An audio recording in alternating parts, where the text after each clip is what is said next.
I always tell people, work to learn before you work to earn, because the Yeah. education and the foundation in the world of commercial real estate, or just real estate in general, or just anything that you're doing, the more that you focus on the journey, the process of just building the education, that's going to set you up for your multi-million dollar portfolio in the future.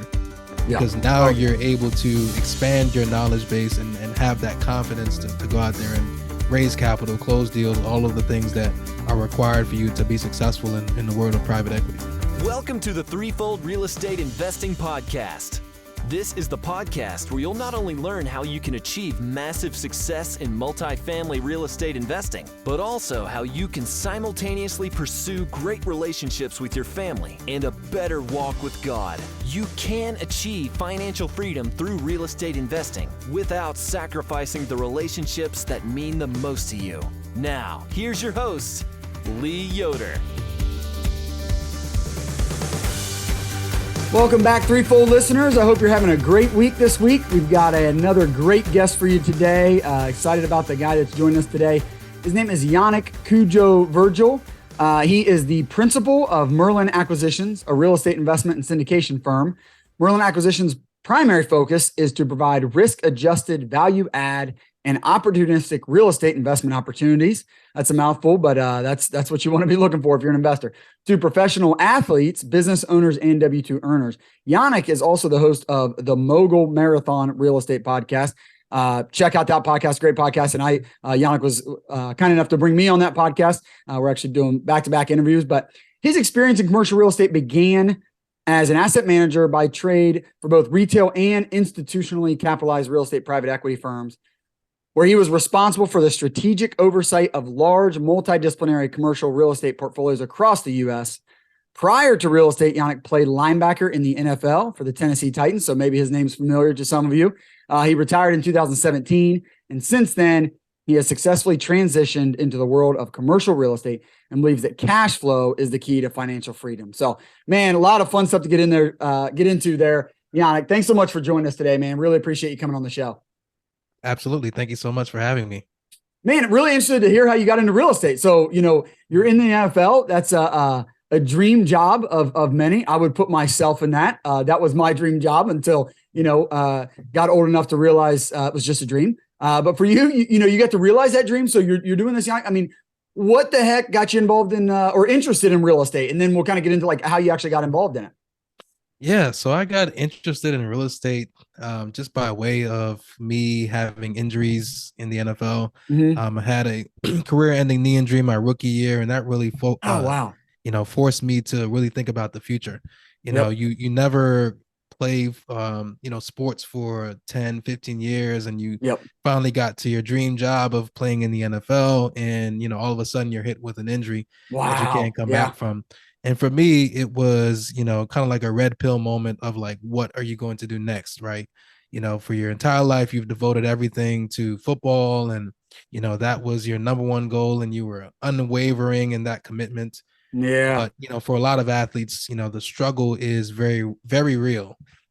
Because it's like anyone, right? If you were an architect and you were doing that for the last 15 Oh, yeah. years, and all of a sudden you were told you could never be an architect again, that's a wall that anyone would hit. So Man, for yeah. me, I got lucky. I met a real estate developer in Nashville, and he introduced me into the world of commercial real estate, and I just found that it was a great opportunity for me to create some of the income streams that I was able to fortunately achieve in the NFL through commercial real estate. And so far we've been just rocking and rolling and excited about growing our business. Yeah, I bet, man. I mean, not to get too personal, but yeah, that must have been absolutely crushing to do it for that. Like you say, put your life into it. And then, just so quickly for that to be gone. I'm hoping you had a support system around you to kind of help you get through that. Yeah, definitely. My mom, my family, Yeah. they all wrapped around me. I Oh, was good. kind of like the golden child in the family, Yeah, making sure. it to the NFL. But Yeah. tough situations, man. You always try to fall back on your family and your home base, and really, lean on them for the support. So I'm really, Oh, really for sure. grateful to have that system. So when you found real estate, how soon after was it? And I'm assuming on it, like probably at the time you kind of needed something to throw all that energy into. So it seems like with the success that you've had in a short amount of time, commercial real estate was like you saw this and you said, hey, like, here's my next thing. Like, football's gone, and I was putting all my energy into that. And so like, I need something else. I need that next challenge. And you found that in commercial real estate? Yeah, well, it kind of happened in certain phases, right? So for Sure. starters, that book right behind you, Rich Dad Poor Dad, I started reading that while I was rehabbing, in Tennessee. Okay. And that, Yeah. To your point, got my mind off of the rigorous, challenging rehab, things that you do to get back on the field. And then when I had that, that realization that, I had to make the next step, I knew that real estate, by way of Rich Dad Poor Dad and Bigger Pockets and meeting the developer, real estate was going to be my next opportunity to move forward. Neat. So, like I said, around 2017 was my decision to retire from football, and I wanted to implement some of the same things that I did in the professional setting, in football, to the world of real estate. So for me, I wanted to get a job and work for someone that was doing things at a high level or was at a place that I aspired to be. So I went and got a job as an asset manager at several firms over the next 3-4 years that really helped me get that hands-on experience that's easily translatable into the world of commercial real estate. And I tell people this all the time, mental reps, are just as worthy as doing it on your own, right? Because the only difference is that you're the one that's cutting the check. So that really helped me, man. That helped me a lot in terms of creating credibility amongst my peers, getting the experience, and just getting the confidence to go full time in real estate. Yeah, I can see your mindset and how you went about it and how you eventually made it to the, the upper echelon of professional sports. But I mean, you didn't get there overnight, obviously. Like you said, you worked almost your entire life for that. And so it sounds like when you looked at commercial real estate and you saw, guys and girls are like, man, they're doing it at a high level. Like maybe they're kind of like the folks in the NFL of commercial real estate. You're like, I can't just be them today. Just like I wasn't in the NFL, after I found football, a year later, whatever, it was a lifetime. So you're like, I got to get the reps. I got to put in the practice. I got to hit the weight room, kind of all those carryovers. And so I can see how you were saying, you kind of translated the work that you put in for football and your mindset behind that to put that time in, that effort in, those mental reps, just getting reps on the practice field, for instance, in commercial real estate. And so you're getting that, and then you're ready to go in and work your way up to the big leagues, right? Yeah, absolutely, man. You hit it 100% on the nail. I think that is, I always tell people, work to learn before you work to earn, because the education and the foundation in the world of commercial real estate, or just real estate in general, or just anything that you're doing, the more that you focus on the journey, the process of just building the education, that's going to set you up for your multi-million-dollar portfolio in the future. Because now you're able to expand your knowledge base and have that confidence to go out there and raise capital, close deals, all of the things that are required for you to be successful in the world of private equity.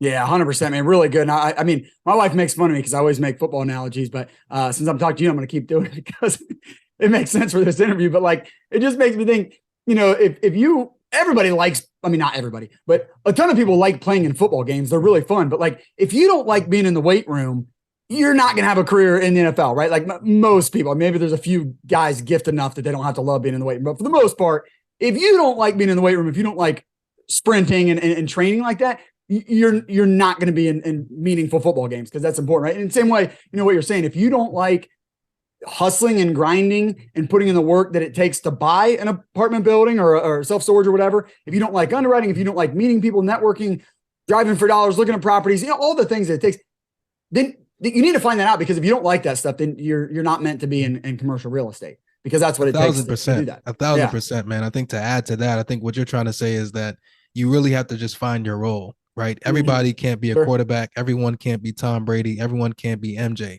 Sometimes you just need to come off the bench and do your job, right? When your name is called.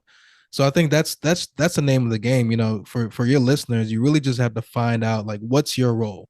How do you want to fit within the puzzle of all of the things that you need to do to actually execute on these larger scale opportunities? And I think once you find that, you need to really focus on that, because that's where your success is likely going to Yeah, come really out good. of. You know, Yeah.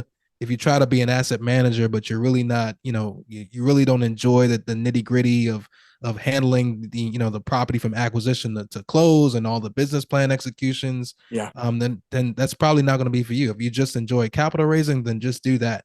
Yep. But to bring it home, man, just be a role player, or just focus on what you actually want to do as it relates to the lifestyle that you want to live and get out of real estate. No, really good, man. And so you were kind of doing a great way to do that is to get in the industry, find a job in the industry, start doing some of those different pieces. So you did that, Yannik. What did you decide, or what did you discover that was your role that you enjoyed, that you were skilled at? What's that role for you within commercial real estate? Yeah, I think for me, I've always, I'm bringing it back to the sport context because that's really my DNA, Yeah. right? I've always been in leadership roles. I've always been a captain on different teams. So I think my superpower is putting teams together. I've been Yeah. fortunate to take asset management roles and really, pick apart and learn different things and create different skill sets and, sort of be a jack of all trades, but Sure. as you grow your own business, you really have to understand that you can't be at all places at the same time. So I think for me, my superpower is putting teams together, building the right connections with our team members, making sure that everyone is in the right position to actually execute the entire business plan. So I would consider myself to be, kind of like the quarterback, right, or the head Yep. coach. Yeah. I think that's my superpower, is just putting people in the right places and figuring out, who's the person that I need to actually be on the team to get us to the other side or win the championship in that case. Yeah. Really good. I love the analogy. So Yannik, how did that happen? So you're working in the industry. Did you end up finding some partners? Did you tell us a little bit about how you started doing some of your own stuff, or just how you progressed from there after working for that company? Yeah, definitely. So I've worked for I worked for about 3 firms Okay. over the course of about 4 years after retiring. And to date, I'm about, a year and 3 months out. We've just closed our third deal, which is a Wow. 29 unit deal. And, for me, Congrats, man.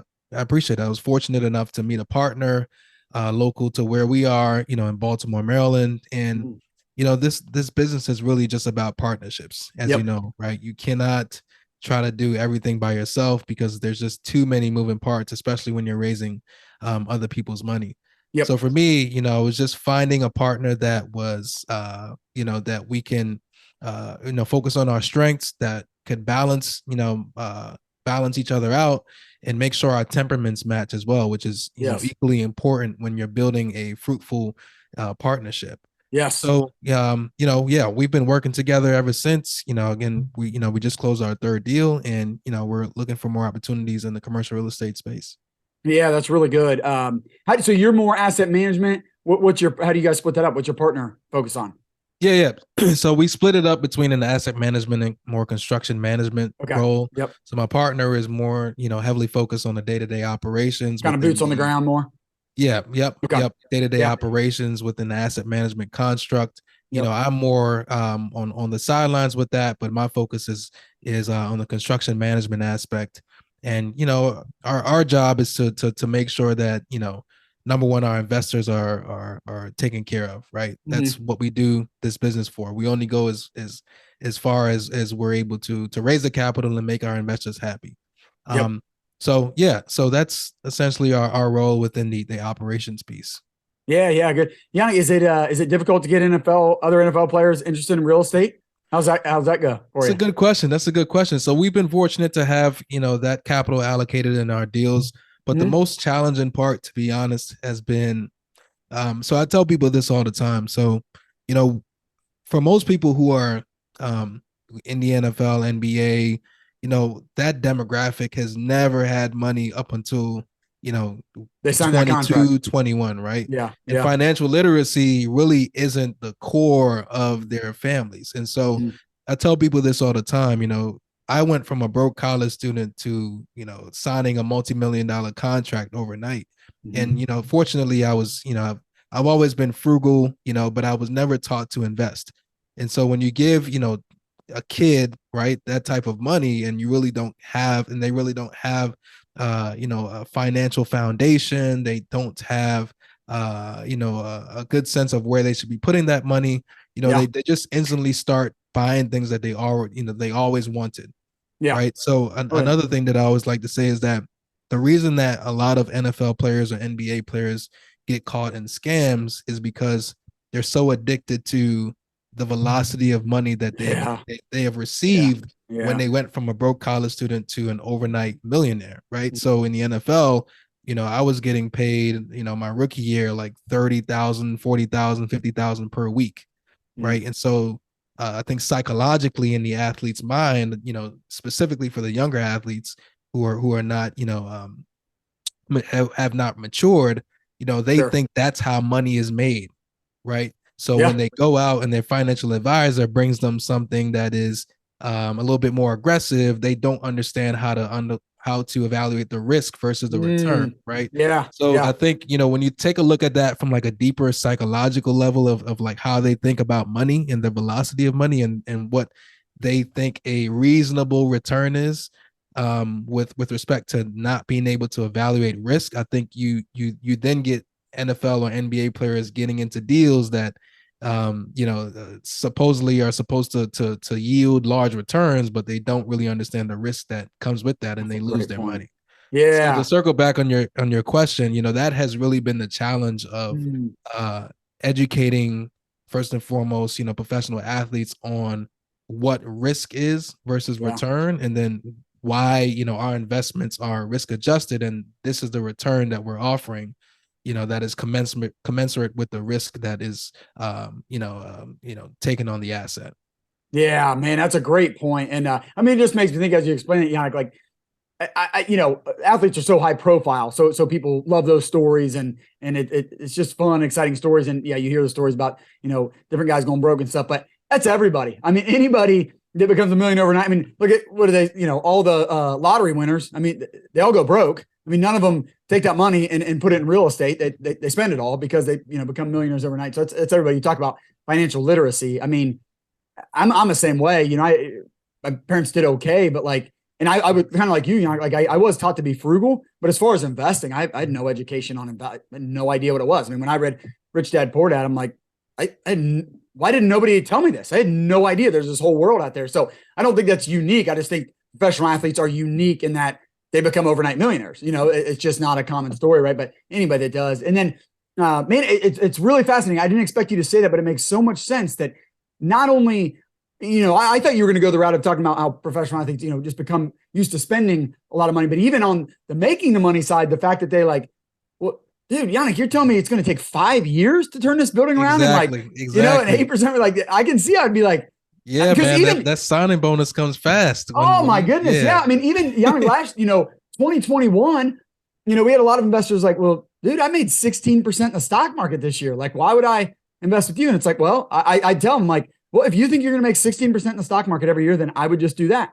I wouldn't invest in real estate, but what do you know? Last year you lost 15%, 20%, right? So like you said, it's that risk adjusted. It just, I mean, again, just the high profile people. It's not like a ton of professional athletes were in it, but like I think about FTX and some of the crypto stuff, and it's like that is promising these ridiculous returns, and like, and it's all gone. The guy's going to prison. Like it's all, so, but it is, I mean, I can see how that'd be really tough. And even just high income earners and people that have done well in the stock market, it's the same thing. They're like, well, that doesn't seem that good, 7% preferred return. And, you're going to hold my money for 5 years. It's like, but man, if you can, that is how long-term wealth is made though, isn't it, Yannik? I mean, it's like, man, if you've got a high paying job, great, but that does not create long-term wealth, like generational wealth. Investing in long-term investments and slow and steady, doubling your money every 5 years, but like using tax advantages, that's what creates wealth. Yeah, that was kind of a sidetrack, but Yannik, I want to focus a little bit. I know your focus and what you're doing today is the asset management. Maybe just a little bit to our listeners, like, what does that mean? What are maybe just a couple of things that like you really focus on where you say like, okay, as the asset manager, if I can really focus on these two things and do really well, then I feel like I'm going to be a good asset manager and my property is going to do well. Yeah. Good question. Good question. So one of the things that I really learned when I was doing asset management is the importance of the quality of your tenant base. So one of the things that when I Yes. was getting into this space, a lot of people were saying, well, when a recession hits, people in class A are going to go to class B, and then B are Yeah. going to go to C. Yep. And really, I've found that is really one of the the biggest misleaders in the multifamily space, right? Because in a down market, yes, you're going to have different asset classes that are going to do better than others because people might want to start pulling down on or pulling back on their budgets. But in reality, really the performance of your property comes down to the quality of your tenant base. So if you're not screening people properly, if you don't know Yeah. where your properties are priced in the market with respect to the area median income, for example, if I'm buying a class A property, that doesn't automatically mean that my class A property is going to do terribly in a down market, right? Right. You really have to look at it from a holistic market based perspective and make sure that you're buying, properties that are, attractive, that are in areas that are growing, that have, solid, jobs, et cetera. Income. Yeah. So it People really can comes down afford to your property. You need the people to afford, exactly. right? To be able to afford it. Exactly. So, Yeah. for example, our 29 unit deal that we just bought, our property is what we call naturally occurring affordable housing. And so we know that our property is, is kind of like at the bottom of the barrel in a growing market. And so we felt comfortable that we're going to maintain a high occupancy in the event that the market, goes down. So that's Yep. one of the things that I think is one of the biggest misleaders and something that we really focus on is really screening extremely heavily and making sure that the quality of our tenant base is very, very strong.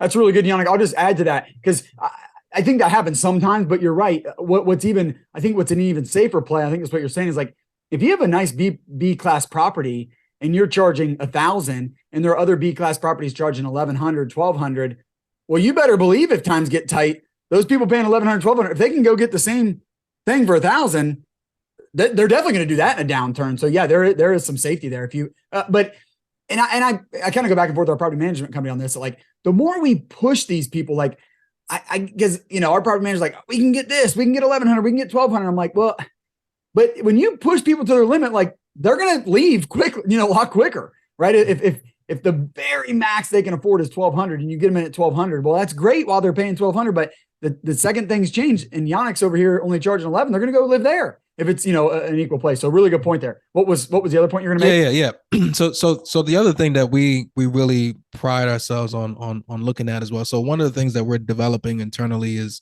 we've developed an internal asset management, call it tracker, right? That really helps us. That really helps us impute all of our property management information into our tracker that compares it to a pro forma basis versus actual, and really allows us to really leverage our operations assistants to impute that data that would allow us to track on a monthly basis to make sure that we're meeting the returns for our investors. Because I think as operators, it's easy to like look at a report and just look at the numbers and kind of I think it's better to have something that you can track against, right? So you have your pro forma that you thought that you would hit, your actuals and maybe your budgets and variances, and I think it's, if you really focus on those reports, it's so easier to find things when they're going wrong as quickly as possible.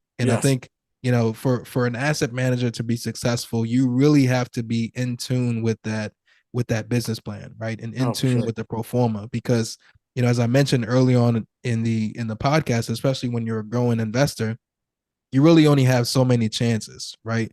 And so when you're trying to build a business and build a portfolio, you have to make sure that your first couple of deals or your deals that you're working on are profitable, right? Because I think a lot of times when people are getting into the world of real estate, they try to hit the big deal, the 2x multiple over 2 years so they can have a nice story, when in fact, you really just need to focus on being profitable, establishing a track record. And how you do that is just having a foundation that is, scalable, but also trackable, because you can't track what you don't measure. Right. So that's something that we really focus on is just looking at things from a holistic perspective versus our pro forma. We look at that on a monthly basis, and that allows us to really track things to make sure that we're able to meet or exceed our projections for the properties.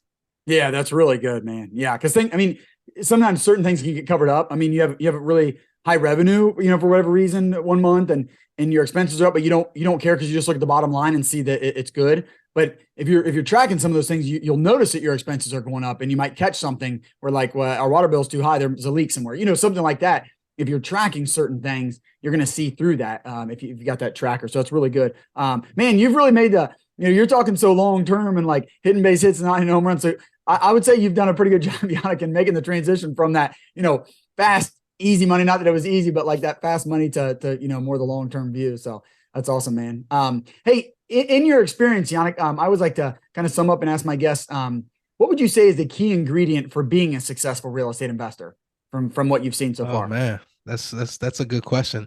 Because there's just so much, I tell people this all the time, a lot of the cool thing right now is to be an entrepreneur. And really, if people really understood what entrepreneurship takes and the ups and downs and the peaks and valleys, a lot of people really wouldn't want to be an entrepreneur. I'm just being honest. It's really not as sexy as people really think it is. Things could be up, things could be down. And when you're the boss, I mean, you get paid last, right? So I think, one of the things that I think is a precursor to really be successful is just perseverance, honestly, and having that never die, like unwavering mentality of like, I'm going to hit my goal by any means, right? And that's something that was instilled in me through football. Whether it's like running down the field like a wild man, just running into someone that's twice my size and and not really having to care. I think perseverance, man. If you really want to be successful, especially in the world of commercial real estate, where you have different, pieces of the puzzle and you're relying on a lot of different aspects to close the deal. Like you really, really have to be committed and you really have to focus on persevering through any obstacle that's coming across, because otherwise, I mean, we're in the business of solving problems, right? Yep. Oh, absolutely. And Yannik, as you were starting, I was like, man, I'm going to ask him if he thinks football helped prepare him for this. And then you got into that because I couldn't agree more. I mean, I had to quit my football dream, earlier than you did, but up until I was about 22 because I played, at a real small college. So kind of same, played for just as long. And I would tell my wife, who's not, as much into athletics and didn't stick with it. I was like, when we make a mistake, like you act like we lost the game. All we did was throw an interception. We just threw an interception. Like you got to keep playing. Or I'll say like, yes, I'll admit it's halftime and we're down 3 touchdowns. Okay. But it's halftime. Like we got to keep playing. And I think sports, we've got young kids and I'm like, hey, whether they want to, if they don't want to be in sports, they're not going to be in sports long term. But I'm like, man, but there's not many avenues where you can really learn to lose, where you can learn to pick yourself back up. Like, you go hit that guy that's twice, and maybe he crushes you. And it's like, but like, get bigger, do it again, do it harder, do it from a different angle. Like there's just not, it's so valuable to learn that stuff. So I want my kids to be in stuff where they lose, where they get embarrassed, where it's like, you weren't good enough today. So either you're going to practice and get better, or you're going to quit or whatever. And that's an option. So man, I love that. And I couldn't agree more about being an entrepreneur. I think you're 100% right on that. Same thing. 1,000%, man. I love that analogy of throwing an interception halftime, being down by 3, because sports is really a microcosm of life, right? You're going to be knocked down. You're going to be stepped on, but it's really about how you respond. And I think in order for you to be successful in the world of entrepreneurship, you really have to have that mentality. Like, it's a next play mentality, right? Because it's a do or die, right? If you're either you're on the fence or you're all in, right? You're going to burn the boats and really be all in and really see this thing through, or you're kind of on the fence, right? You got to pick a side. So, man, I really love that analogy, because that's literally how I feel like, my real estate business is. It's like, sometimes you throw an interception. It's, all the time. Like, all right, guys, we got to huddle up. Like, what did we learn? So, man, I really love that. Yeah. Good, man. We can connect on that. Wait, Yannik, I know you were sharing before, you're engaged. So congratulations there, man. That's really exciting. Thank you. I was like to ask my guests too, like, what would you say is a key ingredient? I mean, you're new to this, you're young and just getting started, don't have kids yet and stuff, but I guess maybe What have you seen so far? Or what do you and kind of you and your fiance maybe think that real estate might offer your family? Or even now, I guess maybe a better question, Yannik, I just like to know how my guests are like keeping their priorities straight. So like you gave me the key ingredient for being successful in real estate, but what's maybe a key ingredient for being successful outside of real estate while you're hustling, man, you're all in, but at the end of the day, your fiance is more important than buying another building. So maybe what are you guys doing or what do you do to try to make sure you're keeping your priorities straight? That's a good question, man. That's a good question. I think it's a combination of, taking some time off, knowing when to stop, knowing when to take a break, knowing when to give time to your family, knowing when to pick up that call when a relative is calling you, because you just never know when that might be the last call. Sure. I think to sum that up, it really comes down to just, being in the moment, right?